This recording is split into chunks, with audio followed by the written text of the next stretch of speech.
Hello, everyone. This is Adam Meister, the Bitcoin Meister, the Disrupt Meister. Welcome to Today in Bitcoin. Today is September 28th, 2017. Gold and hold. Strong hand. Long-term thinking. Be a 20%er, people. Be a 20%er. Check out the link section below. Use my cryptohwwallet.com affiliate code. Get yourself some Trezor, some ledgers, some everything, some leather cases, all that good stuff. So I'm doing a show here at, 7:35 on the East Coast at night. I'm trying to do it a little early because tomorrow, Friday, This Week in Bitcoin, will be at noon Eastern time. And that's 5 p.m. in London? Yes, and 9 a.m. in Los Angeles. So tomorrow, noon, This Week in Bitcoin, Michael Tidwell of the Block Time podcast, Juan Galt. You know Juan Galt, he's famous. And Carlo of IOHK, I think it is. He's an Ethereum Classic dude. So we'll be talking a little bit of Ethereum Classic tomorrow on This Week in Bitcoin. We're actually going to talk about some Ethereum Classic tonight also.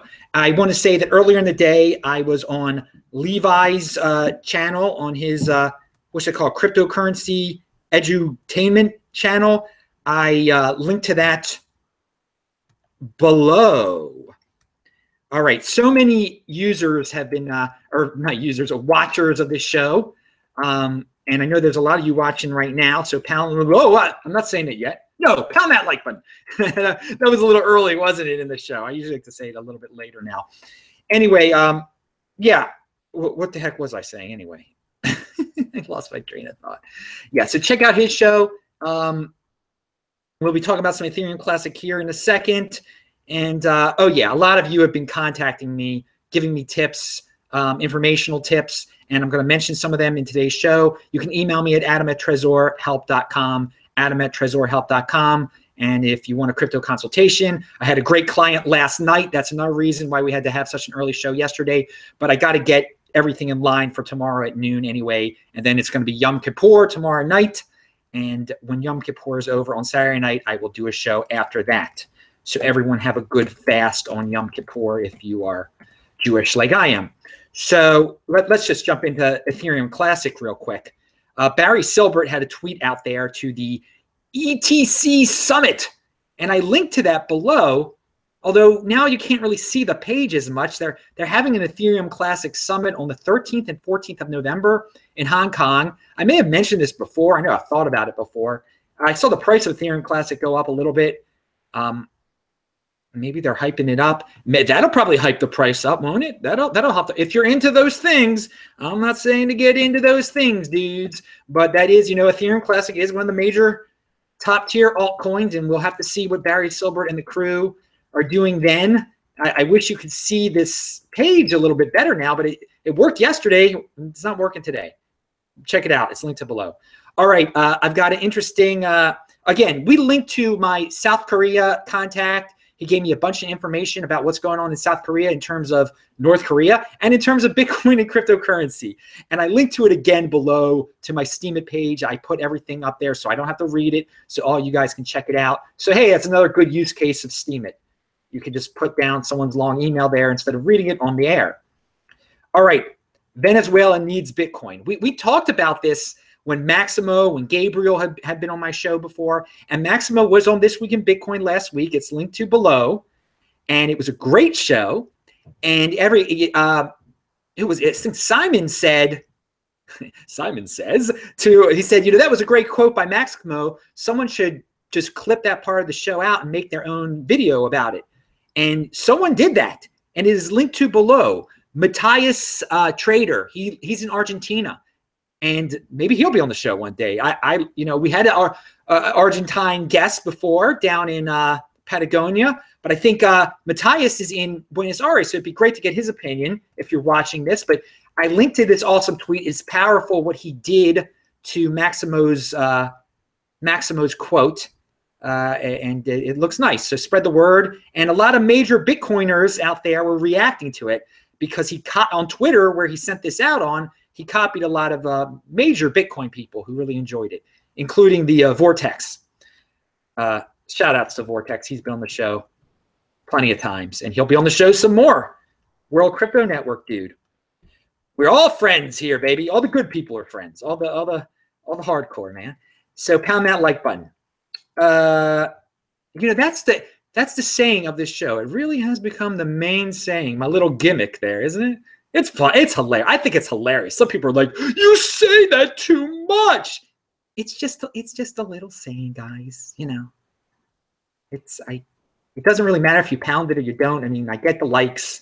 I don't even know if it makes that big of a difference with YouTube. People say, "Well, more people find out about your show." I don't know, man.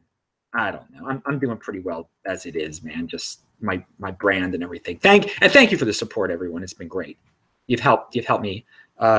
You know, I talk about being an entrepreneur. You know, you sometimes when you're in the marketing and Bitcoin, all that stuff, you need the people support to be a good entrepreneur. And I've had the people support, and it's been hard. You know, posting a new video every day. You got to be consistent. Hard work. Okay, there's your entrepreneurial tip of the day. Let's go into this tweet here. This is by Ben VH. I don't know him too well, but to get rich quick, buy, and I can't say this word, SHI blank coins that have a high probability of getting listed in Korea. And I was just laughing. I was like, that's so true, man. Like, Korea has pumped up so many things. And I really didn't understand why, because of that BitThumb exchange over there, or BitHum, whatever, however you pronounce it. In Baltimore, we pronounce it BitThumb. But anyway, I was just like, that's awesome. That's a funny tweet. And then I realized, oh my God, he's talking about Zcash. They just listed Zcash, and Zcash just pumped. I just realized that like minutes before I went on the air that he was actually specifically talking about Zcash. So Zcash just had a pump. It's partially because of getting onto the Korean exchanges. So hey, yeah, if you've got some altcoin, get it onto that exchange. It really does a number on the price, man. Woo! We've seen it before. I think we saw it with Monero. I don't know. Or just the rumor of it. Those Koreans, wacky dudes, and I'm glad to have a guy on the ground there. You never know when I might end up there. Who knows? I'm not going to North Korea. As long as that's called North Korea and controlled by that horrible person, that horrible family, I will never step foot there. But one day North Korea will be unified with South Korea. There will be one Korea again. And I would love to walk around the northern part then. But you know, it's interesting when you visit North Korea, you are forced to bow down because they take you on a monitored tour. You're forced to bow down to the statue of his grandfather. To bow down. And I'm Jewish. We bow down to nothing. We bow down to no idols. So if you're Jewish, do not go there. You'll be forced to bow. And if you don't bow down, I don't know what happens. But that's a little lesson of the day. No one should bow down to anything. But especially, you know, guys, don't do that. Don't go there. And I know I would never bow down to an idol. And God, we live in an era of idols, false idols. All right, so Bitcoin is the enemy of frivolous debt. That was part of the title here. And the reason I bring that up is because someone left a really awesome comment on one of my videos. He said, you hit the nail on the head. Debt is the norm. So the thought of actually holding the money, private keys, is so foreign to a lot of people. That's how powerful the debt marketing machine is. Yes, that is just a great way of summing it up. The 80%, as I call them, the people who just don't think, who follow, and not all of them are blind followers, but so many are, who just go with the flow. They're used to, you know, let's spend. I don't need that. I want that. So I'll just get into debt. What's wrong with debt? Everyone gets into debt. I see advertisements for Discover Card, for Visa, for Citi, for whatever, MasterCard. Why not? Why? So everyone is so used to that.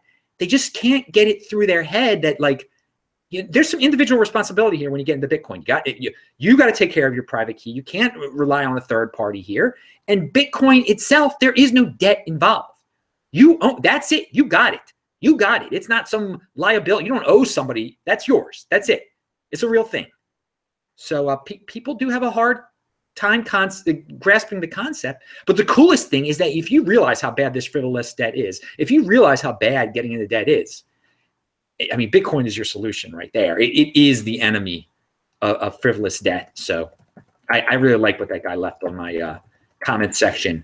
And another thing that I said before that I meant to say yesterday when I was talking about Bgold, You know how I say gold and hold all the time, just talking about how people who are traditionally gold people, they like to hold. And when they get into Bitcoin, they just like to hold. They just take that mentality with them. And there's nothing wrong with having that hold the gold mentality when you get into Bitcoin. It's great just to hold your Bitcoin. A lot of benefits we've talked about. But then there's just if you hold, you're going to get Bgold. So you can reverse it now. Hold and gold or gold and hold. Hey, I think it's kind of neat. All right, pound that like button. Yeah, I mentioned Levi and his cryptocurrency edutainment channel. I hope I said it right. I linked to it below. Yeah, last minute bonus link here, people. I didn't even have time to put this in the link section below. It's from TechCrunch. You can follow TechCrunch on Twitter, obviously. The Fidelity CEO, Abigail Johnson, says the company is mining cryptocurrencies. All right, didn't read the article at all, but it made me think, like, you know what? Maybe some of these multinational corporations, tremendous ones like Fidelity, they're just going to start their own mining of, just a way to get money. Why not? Why not become a miner of maybe not Bitcoin, but that's really expensive, but maybe some of these altcoins, who knows? They'll find a way to dump them and, but they have a lot of money on hand. I mean, doesn't Apple just have so much cash laying around? Maybe one day they'll just start mining some cryptocurrencies and become wealthier. I just that one tweet that I literally saw a minute before. I mean, I had no time to get this show on. I like barely brushed. I didn't brush my teeth correctly before this. I got to go up. I got to go again and brush them right, floss them right. They feel terrible. There's a certain technique how you brush your teeth correctly. We can go over that in another show about health and all that. Very important to have good teeth and take good care of them. All right, so a lot of tangents on this show today. My God. So Adam Back, he's pretty legendary, right, man? Everybody respects that dude. He mentions Bgold in a freaking tweet of his today. Some guy asked him, hold on, Adam, is Bgold owned by Blockstream? My God, how many conspiracies do you have to have about Blockstream, people? Come on. No, he says, just what people are talking about. Assume there will be many more spinoffs. Bcash, Bgold, BizCon/Segment2X. Older ones include Byteball. All right, thank you, Adam Back, for dispelling any insane conspiracy theories that, I mean, Blockstream gets them all the time. And, but these insane conspiracies, I mean, come on, Bitcoin people. Don't get away from doom porn. Don't just get away from the conspiracy theories. Come on. But he did mention Byteball, and I looked into Byteball before, and it seemed really complex to get their free Byteballs, and it's like an on and off again thing. If I have time, I'll look into it some more. Because by me mentioning Byteball, someone's going to say, Adam, you've got to talk more about that. All right, and yeah, don't get Adam Meister and Adam Back confused, because no, we're not the same dudes. He's awesome in what he does, and I'm a marketing dude. So, and I've got a channel that you're on right now. Hey, low here, and then we're talking about mining. We're talking about Bgold. Another comment someone left that I hadn't really thought about much was I don't think about mining at all, really. Looking forward to mining Bgold. That is something, and so yeah, that's something I never think about. So I mean, I guess there are people out there who are looking forward to mining some of these things that they think are going to pump. Because I mean, and if you can do it, you can do it. I guess that's another benefit. You can be a miner of Bgold. Something I didn't really talk about yesterday. It's something that's intriguing to obviously some people in the cryptocurrency space, and people are bringing it up on my comment section. So thank you, commenter. And I don't have all the commenters' names. Sorry about that.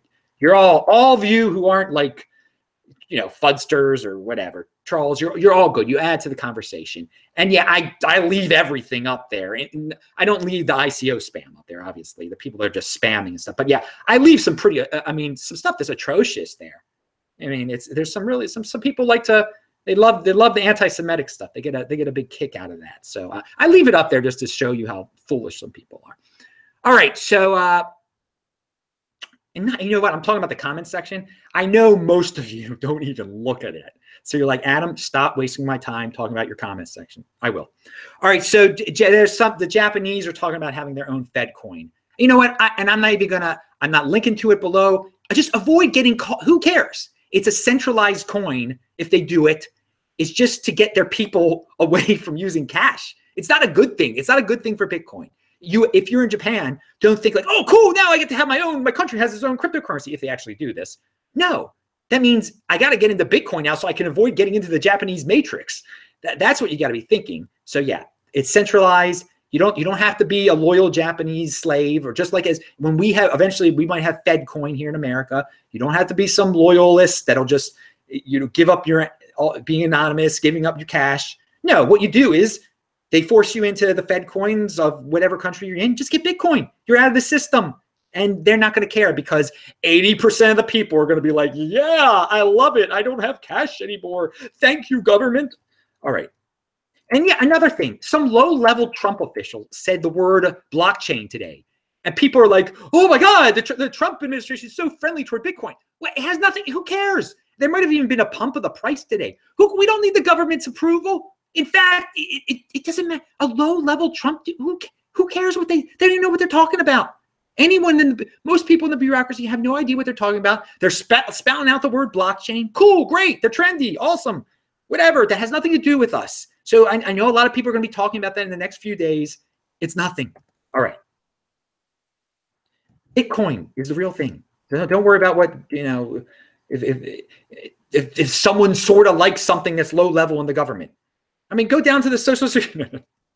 God, I'm like, no, not good. So speaking about governments, oh God, I hope I didn't skip anything here. I did. I skipped a darn lot here. How did I do that after the Adam Back thing? Okay, yeah. Some more Bgold stuff, going back to yesterday. And it's going to show how far marketing and a name can take you with the 80%. Because again, I'm not telling you to buy Bgold. I'm just saying sit on your butt, hold your Bitcoin, get your free Bgold. But there are going to be all these people that are just like they're buying the Bcash, they're trading the Bcash. They're just the 80% are just like, yeah, I got to get into this. I got to buy this thing. Even though I can get it for free, I'm going to buy this thing. So because it does, its real name that they're using does use the word Bitcoin in it, and I'm not calling it that. We're going to see how far that name takes you, how far marketing takes you. And I think it's going to be pretty good for them. And it's going to open the door for Bitcoin crypto dividend number 4, number 5, number 6, number 7, a Litecoin forks we're going to have. It's just, there's just greed, and greed isn't necessary. I'm not using greed. Like people love to use the word greed to put people down. Well, I mean, greed is the desire for more.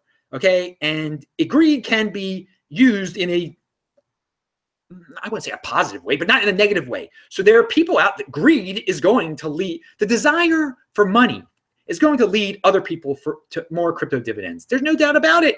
And the Bgold thing, the Bcash thing has already shown people. It's already shown people. I mean, everyone was saying Bcash is going to go to zero. Bcash, it didn't go to zero. I thought it was going to crash too. It didn't crash. I learned. I saw. Didn't crash. And just as people are saying, well, it might go down now. It's on the way to, it's still at 10% of a freaking Bitcoin, more than 10% of a freaking Bitcoin. It's amazing. It's amazing how just the ecosystem that we live in today, just to buy anything. I mean, heck, what's going to happen when Bgold goes on the South Korean exchange?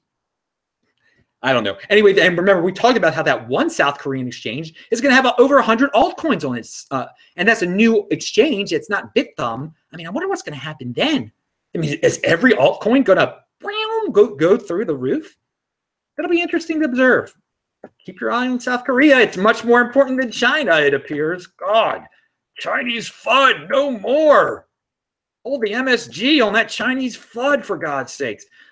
All right, pound that like button. So did I do the 80% pumping? Yeah. And again, just hold your Bgold. And again, if you got a conspiracy theory about Bgold, you're scared about it, then do nothing. Just hold on to your Bitcoin, and maybe one day you'll feel comfortable about splitting it, whatever. Let the 80% just pump it up, buy it, hype it up, et cetera, et cetera. And you know what? It's going to be a good thing, I think. They really dislike the people behind the Bcash and the 2X. I mean, they're doing it. It's a friendly thing. They're not pretending to be Bitcoin or anything like that. They seem to be. It's going to hurt Ethereum in a way because of the mining. All right, enough of Bgold for today. And more people are going to be talking about it, though. There's going to be more media coverage, obviously. You heard it here first. This channel, you get all sorts of interesting exclusives. All right, we talked about the low-level Trump guy. We talked about the Japanese. All right, let's talk about South Africa for a second. There's been a lot of people. I have been to South Africa. I spent almost a month there. And I've obviously been to Southern Africa, Zimbabwe, Mozambique. And, we're all hearing all these stories about so many countries inflating away their currency. And we know in South Africa there's crime. And when I was in South Africa, I basically dealt with guys there that were involved in technology, and they were doing all right. They had jobs. They didn't have to rely on government jobs or anything like that. They were entrepreneurial in spirit. So I was seeing a very good side of South Africa, and it is a beautiful country. But I am contacted by people often that have different stories, and I know many South Africans who have left South Africa and have, maybe gone to Perth or wherever. What I'm trying to get at here is that, the leader, Zuma, is terrible. He spends and spends and spends and spends, and the South African rand is not good. It's not good at all. Okay, it will end up in really bad shape. And who knows what the government could do there. It is democratically elected, but it's hard. I mean, the people do not know what they're voting for. The people in those slums, those horrible areas, are the worse off because of Zuma, and they're the ones voting for him. So I've been to Zimbabwe also, and I know a farmer in Zimbabwe, and I know what he goes through, and I know how happy he is about Bitcoin. So I recommend that every responsible South African, and I've never said anything like this before, but it's just all coming together in my head now, and there's some videos about South Africa that are out now where there are guys that are really just very frustrated with the whole system that's going on there. So I recommend that everyone in South Africa that's a responsible person who wants to plan ahead, who wants to have insurance just in case the rand implodes tomorrow, or just in case Zuma just takes it to another uncalled for level, because South Africa without South Africa, those countries around it would be starving. And that's a joke in itself. So if South Africa all of a sudden started to starve, there'd be a real big problem. Everyone should own Bitcoin down there that's responsible. Every one of you should use it as a hedge against the lifestyle, against Zuma, against the upcoming inflation that no doubt will happen because your government spends like a drunken sailor. It's ridiculous. It's just ridiculous. And you all know it too. So again, Adam's saying, if you're a South African and you're planning on staying there, and another thing is there might be capital control, really strict capital controls where you can't even get your money out of there, like Zimbabwe one day. And again, and if you're going to want to escape suddenly, if it becomes so bad, you're going to want to have Bitcoin because you're not going to be able to get your rand out of there at all. Okay. If it comes to that. So I'm not a doom and gloomer, but dudes, just as insurance, South African, beautiful country. I shall return one day, and I'd have some Bitcoin. And again, the people that I already interact there already have Bitcoin, so we don't have discussions like that because they're going to be fine no matter what happens. That was a longer rant than I intended, but you only hear that kind of stuff here. And they have it. It's funny. They have that cryptocurrency show on the cable TV in South Africa. So people are learning about it. So just don't learn, do. Okay, where are we? Okay, low-level Trump official we talked about. South Africa. Safer shutout. Time providing them a safer place for their crypto. Okay, I don't know what the heck I was talking about here. Oh, yes. How could I forget Peter Schiff? Peter Schiff, Gold Money, has an announcement that they just made. I linked to it below. They add Bitcoin and Ethereum to the Gold Money holding. Now, I don't exactly know how to interpret this article. If you're going to be able to use Bitcoin to buy gold through Gold Money, or there's some combination, or you're going to be able to, like, Gold Money is going to store your Bitcoin for you, which sounds silly. But here's the thing. You have Peter Schiff telling everyone that Bitcoin and cryptocurrencies are Ponzi schemes. And now you have this company which he is heavily affiliated with, which he promotes, which, I mean, does he own a share of it? I don't even know. They're using cryptocurrency to promote themselves, engaging with cryptocurrency in a major way, promoting it on their Twitter feed and on their page. So is he going to just remain quiet about this, or what? I mean, it seems kind of weird. It seems kind of strange. Maybe someone out there can help me out with this one. I don't know. So Peter Schiff, what is going on out there? And that was what I was just trying to read there, and it doesn't matter because I think I said everything. I'm Adam Meister, the Bitcoin Meister, the Disrupt Meister. Remember to subscribe to this channel, like this video, share this video, and do check out the notes section below. Pound that like button if you enjoyed. I will, or if you didn't enjoy, I will say hi to the people in the chat right now. And we have This Week in Bitcoin tomorrow at noon Eastern Time. Bye.